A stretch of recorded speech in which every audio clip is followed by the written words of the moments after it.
Mo kung estudyante. Ini number. Ha? Ini number. 1, 2, 3, 4, 5. Lagi mo. Ha?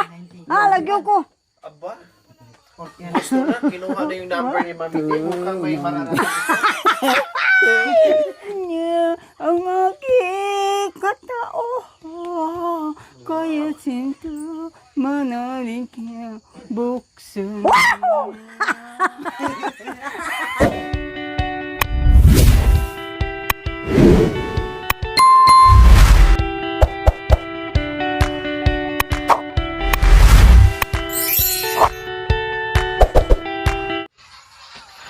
So ayan po mga kabayan, luto na yung aming pritong isda. Ngayon naman, sabawan ko sila para pawi sa kanilang pagod, puyat.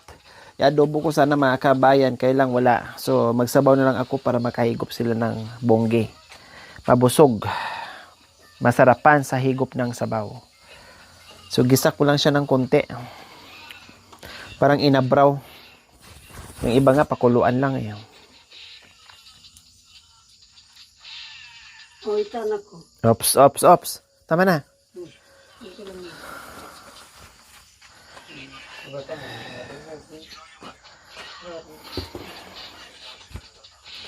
Apoyan natin.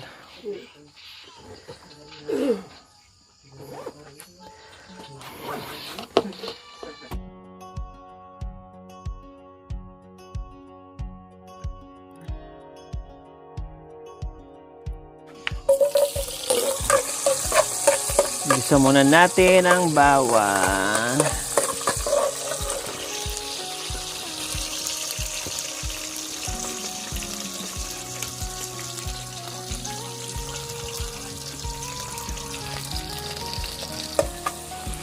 Yan, lagyan mo yan mga video. Yan.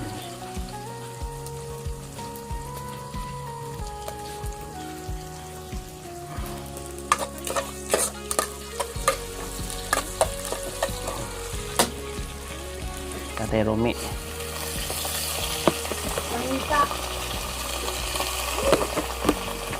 Paninta. Ha? Wala rin anak ko. Meron yan.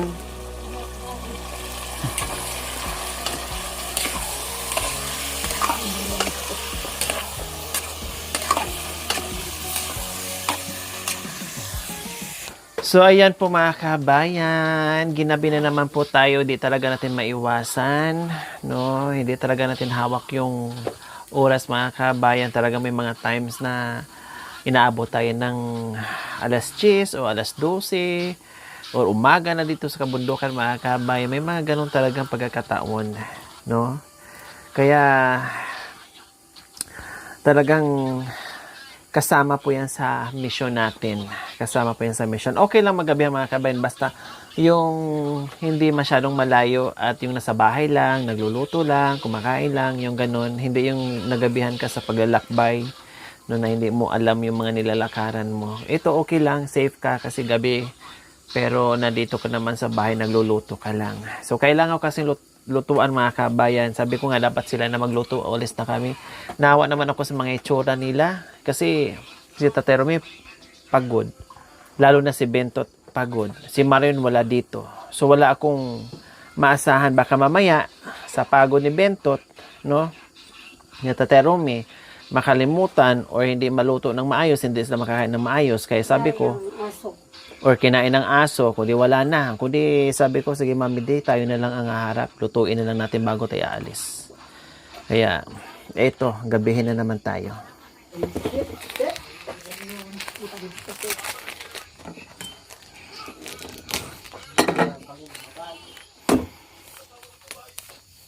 Nyari, hindi kita ini. Hanggang sa dulo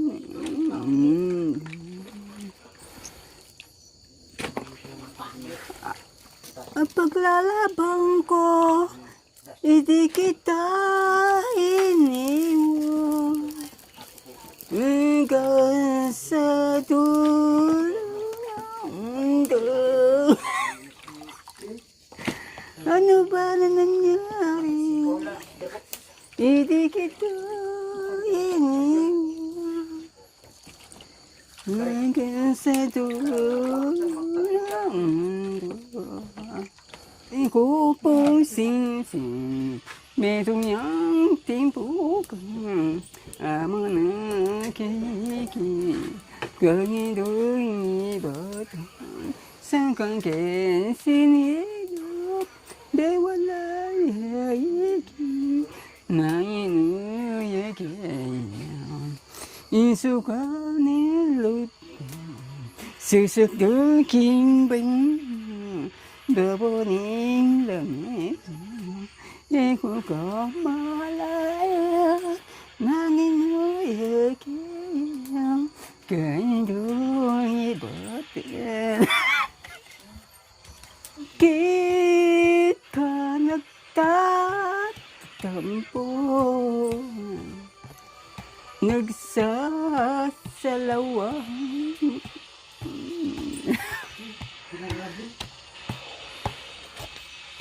Hanggang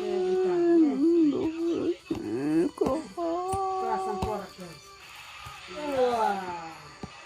Kung ano ang dahilan ba ang aking katao, kaya sinta manalig na buksan ang puri niya, ang dalhin siya, di na pinagtatawan. Sabihin mo kung ano ang dahilan. Ang puri niya, ang aking katawan, kaya sinta manalig ka buksan. Kung hindi na malaya ang puri niya, ang aking katao, kaya sinta manalig ka buksan. Wow! Nakauwi, kaway. Ikaw naman, hindi. Ikaw naman. Habang nagpapaypay ka. Malulumbay ako kung wala ka. Hinahanap kita bawat saglit. Kapag di ka nakikita, ang puso ko'y naninindig. Aking mahal, magbalik ka. Ako'y maghihintay. Oh, Kay lupit ng kapalaran, lagi sabi na lang. Sumagot agad. Kay hirap ng umiriw, kumisasawi na. Pumadya ka ba sa kapalit? Kay lupit daw ng tadhana. kay lupit ng tadhana. Bakit ngayon lang kayo pinagtagpo? Bakit? Kaya sabi, kay lupit ng tadhana. Bakit ngayon ka lang sumipo? Ano ba yan? Bigla kang ano. Oh, ang lalaki, pag nagmamahal, may kusunada ay nayayabot. Huwag mong dalawin, dadabog-dabog. Huwag mong sayuhin, ay nagmamaktol. Pag iyong iniwan, habol-habol. Merong babae, merong babae na nagliligaw naman. Sa tuwing kanyang pinapanik ng bahay, nagtatago ni ayaw malapitan. Kung may pag-ibig ay di ko malaman. O ang lalaki, pag nagmamahal, naloloka na ibon ang boses niya. Nagsapo. Ay ba? Uwa, kalahuhuhan. Hindi mo na mababasal po. ikaw Sorry. pala nagsisinungaling. Hindi tapat ay iyong totoo. Ngayon wala ka na, ako'y malayan. Di na magtatanong kung darating ka po. Dati parang baliw ako. Ay, bawa, pin eh. Naghihintay sa'yo, natuloy ako ng marimuti. Ang sabi ko, hindi mo na maloloko. Ikaw pala'y nagsisinungaling. Hindi tapat ay yung totoo. Talaga, maniwala ka sana. Amber, wong happy pag nawala ka. Laging kapiling ko, pipiliin ka. Maniwala ka sana. Amber, wong happy pag nawala ka. Laging kapiling ko, pipiliin ka. Malagmisinta. Natatubay kanta ko tam.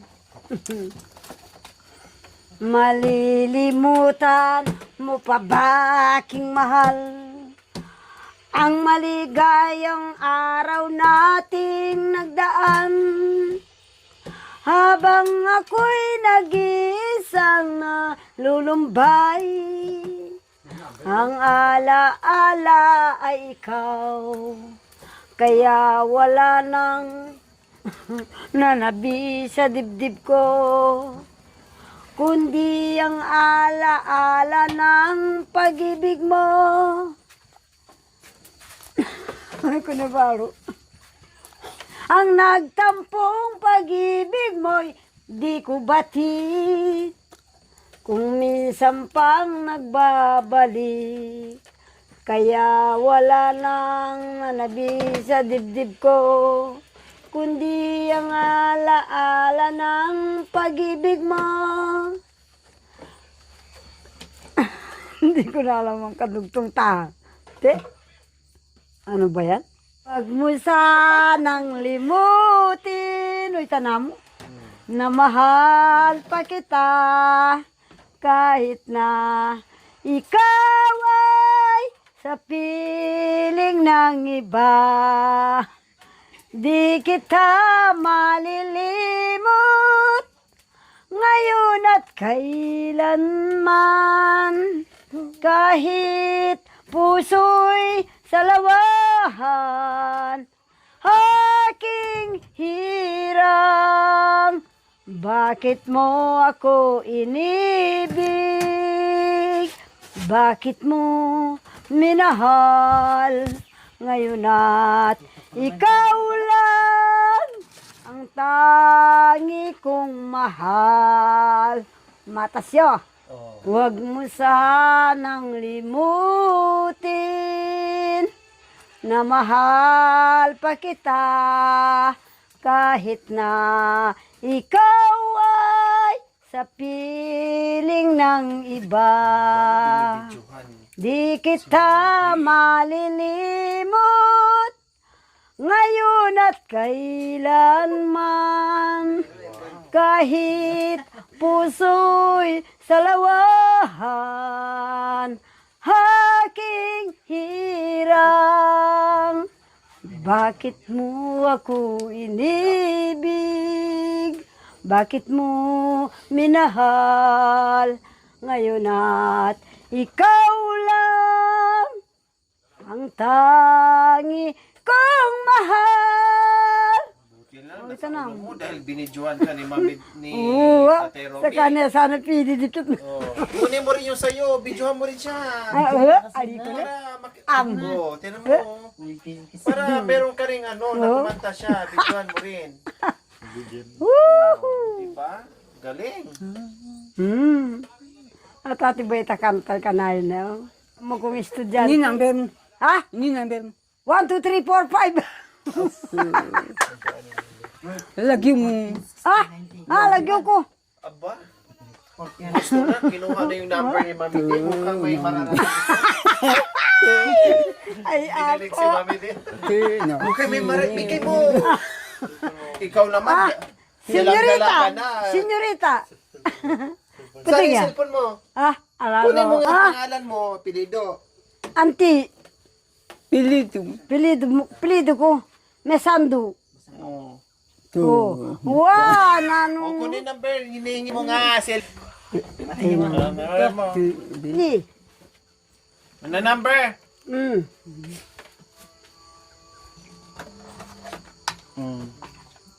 Nag-selfie.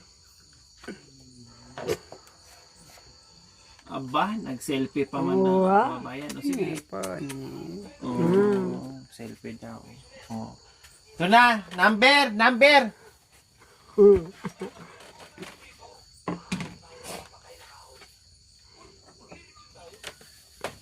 751.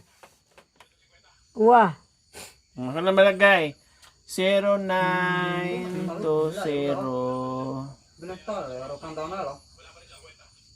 Ayan, number. Mami D. Yan. Ha? Hello. Taga saan ka? China? Hindi ko ni sa Rimbon. Abay ka rin. Sumasis. Saban ka singke kong ka. Join ka. Siring kung kang. Tikangkang. Chori king ibang bagbag. Sorry kung king kumbimbang. Aray ako rin. Dari kita na we. Sa akin di bang bing bang. Painggang. Painggang ipinggang. Chong. King kung kang. Kakonggang. Sabi, Pudin siyang kambing ginggang. Okay? Tawan. Ako. Ay, tatawan. Ay, tatawan. so ayan po mga kabayan, naluto din sa wakas ang ating sinabawan na Sabora na yung bimbang. pork. Oh, ayan. Nilaga. Pakilagay mo nga ng ano. Ay, dito na. Ay, init. So, ayan na po mga kabayan, luto na.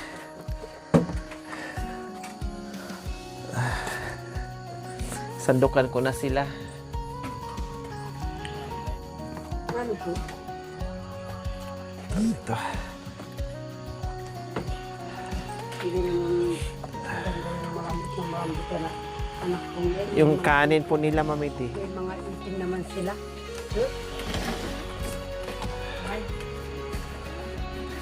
Pinggan, tapos ano, Yung ano? Yung kon ba? karne. Repolyo. Ah, Tansya pa ita. Tukin. kasama. Bulong rap.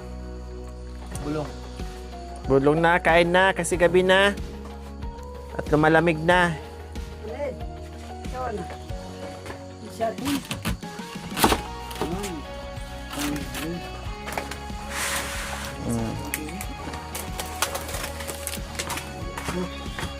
Gisi. Sisikat po. Sana all. Papap dun. Pipiliin ko ang wala ng ipin. Lahat. Sabaw para makahigop sila ng sabaw.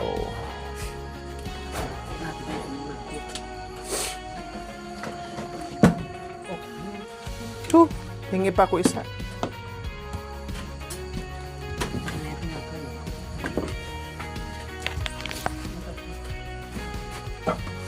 Ang bago. Ang bago na nasa nasa bakit. Magandang gabi po. Maraming salamat po sa iyo. Itinataas ko po ang grasyang ito, Panginoon. Sana po naririnig mo po kami dito. Basbasan mo po ang lahat po ng grasyang dinala po ng mga anak ko dito sa kanila. Sa bahay ni Marwin at saka si Kuya Ronnie. Basbasan po lahat. Panginoon, maraming salamat po na hindi mo po kami pinabayaan sa araw-araw, oras-oras, taon-taon, buwan-buwan po. Yan po ang tanging hiling ko sa iyo sa matamis na pangalan mong Panginoon namin, Yesus. Amen. So ayan po mga kabayan, bumalik na si Kuya Bentot at kumain na rin. Ganun talaga mga kabayan. Kapag nag-uuling, isang tabi muna yung pagkain. Kailangan unahin mo na yung trabaho dahil may butas yung kanyang uling mga kabayan kaya bumaba. Kaya nauna si Tate Romy, si Mami DN, si Erica no sa kanilang dinner mga kabayan kasi tinabunan muna ni Kuya Bentot pagkatapos umakyat at kumain. Oh, sarap na sarap sila sa sabaw mga kabayan. Ang dami nilang nahigop na mainit-init na sabaw. Talagang gustong-gusto ng mga kabayan. Pagdating sa kabundukan, malamig ang panahon, kailangan laging mainit ang sabaw. Kaya tamang-tama po talaga na laga ako ng pork. Yes po mga kabayan. Oh, magpakaabusog, Kuya Bentot, dahil puro pagod, puyat. Ganun talaga pag nagtrabaho, hindi easy. Lahat, pagdaanan, lahat ng hirap, kailangan pagdaanan, tiisin dahil wala kang choice. Pinanganak tayo ng ng hindi mayaman. Kailangan lang natin kumayod para hindi magutuman. Okay lang. Tapos na. Ikaw lang muna dyan kumain. Oh. Kasi mahirap. Mahirap lang ang buhay. Tamad ka pa. Lalo ka magugutom. Kaya kailangan kung kinakailangan dumaan ka sa butas ng karayom, yes. Sige. Go. Wala kang choice eh. Higupin mo yung sabaw. Higop sa sabaw.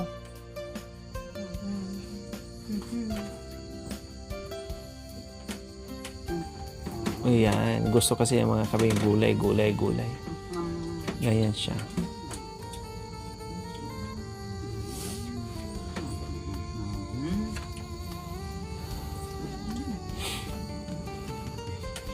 Kaya sabi ko, Mami D, tara, lutuin natin bago tayo uuwi para makakain sila ng maayos. Kasi kung sila lang puro pagod, hindi na. Saka na lang. Susubo na lang isang subuan na kanin, okay na, balik sa trabaho. Tapos puyat pa.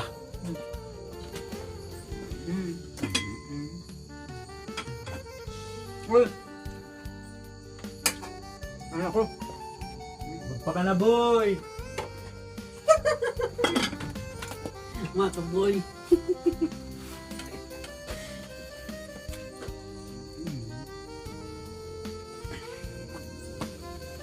Okay, so ayan po mga kabayan. Hindi na kami magtatagal kasi gabi na. Importante nakakain na sila bago kami aakyat. Tiyak busog na sila mga kabayan. So kahit papaano ay napawi yung kanilang pagod, pawis and everything po mga kabayan. No, so ganun talaga ang buhay. At abangan po ang ating mga kasunod na mga videos.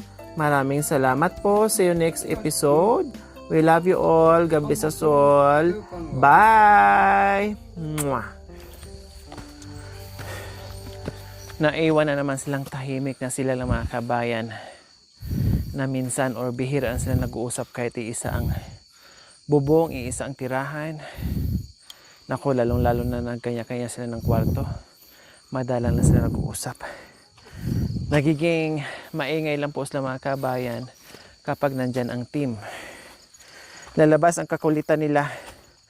Pero pag sila lang, no, talagang tiisan sila kung sino ang kakausap o sino ang makikipag-usap, kung sino ang magsalita.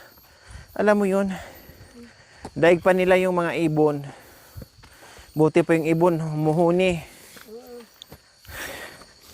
Buti pa yung aso, tumatahol. Sila madalang magsalita. Sila na nga lang tatlo. Hindi pa sila nag-uusap ng madalas.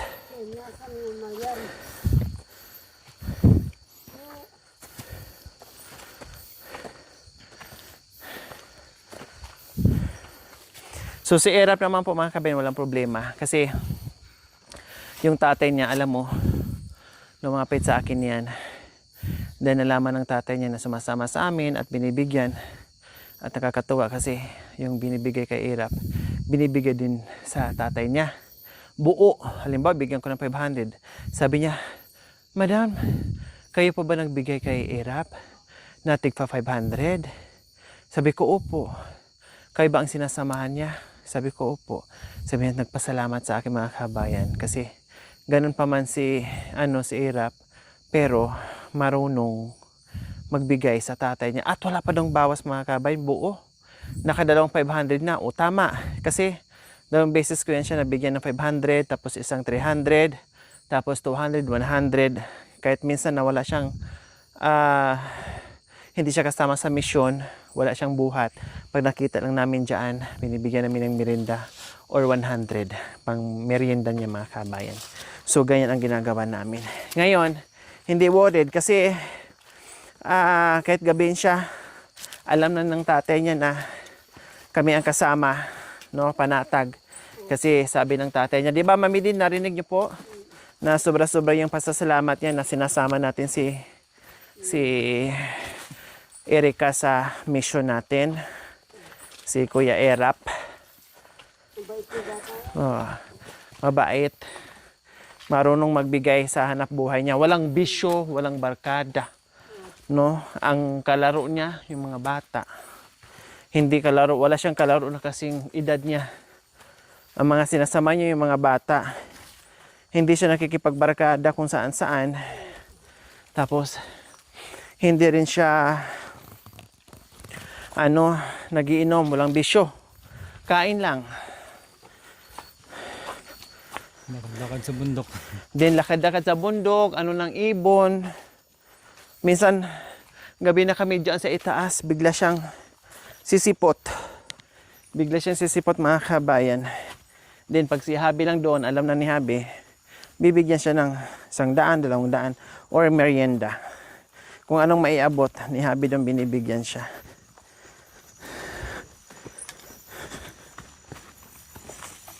Yung kitaan. So ganyan si Kuya Erap.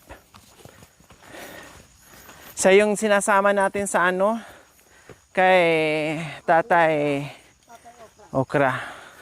Kaya lang si Erap mga kabayan. Masyadong magulatin. Masyadong magulatin. Ito lang yung taong bundok na magulatin ng bongga. Kung titili ako, kung hihiyaw ako, nako, mas matindi pa ang hiyaw, mas matindi pa ang tili sa akin. Mas matindi pa sa akin na magulatin. Ganyan siya. Tuki-tuki.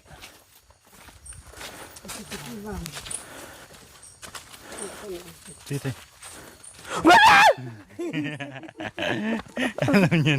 Alam niya, nakabantay siya. Naisahan ako. Maano ka ngayon Maalerto ka ngayon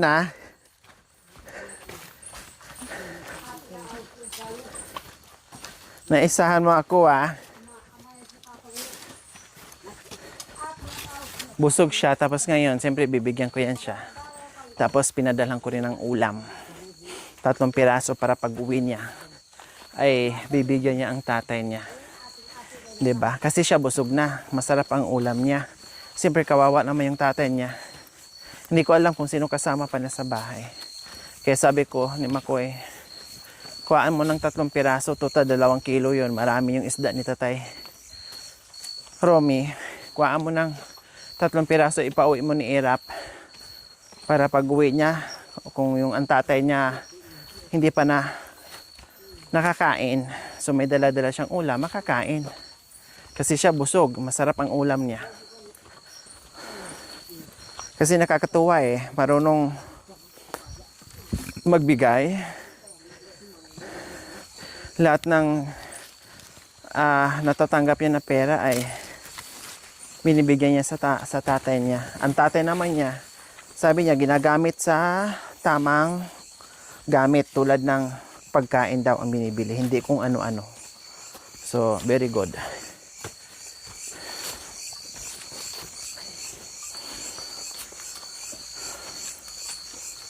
Basta utusan mo lang siya.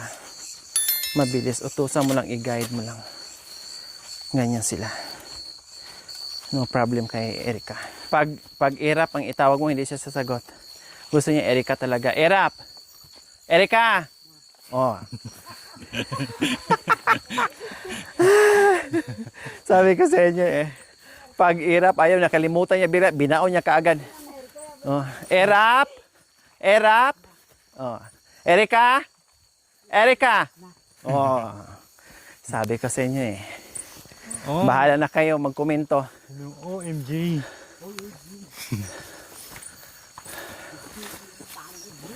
Mahal na mahal.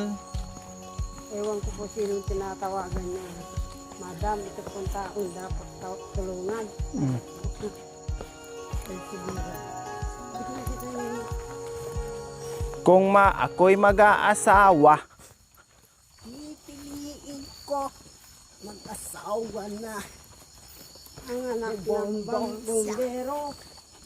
Amo. bomba siya. Gano? Bomba siya.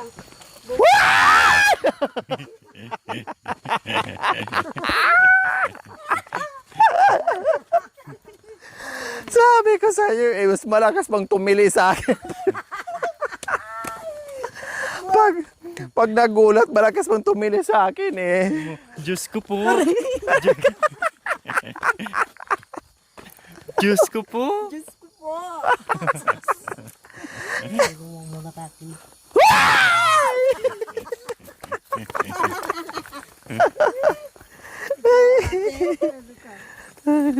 Pero ka. Madami tao sa kanya, sabi. Nangiiwan ka na naman, Erica. Nangiiwan ka na naman. Oh, di ba? Pag Erica, ang bilis sumagot. Erica! Oh. Antayin mo ako! Dahil ka na, wala. Tumawag kayo di. Erica! Yan ka na. Yan niya.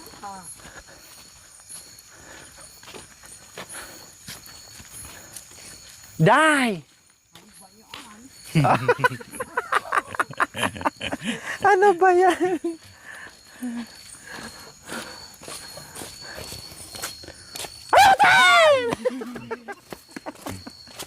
Aray ko! Ay, Diyos ko, Erica ka. Sabi mo, huwag ka naman manggulat. Ako magugulat.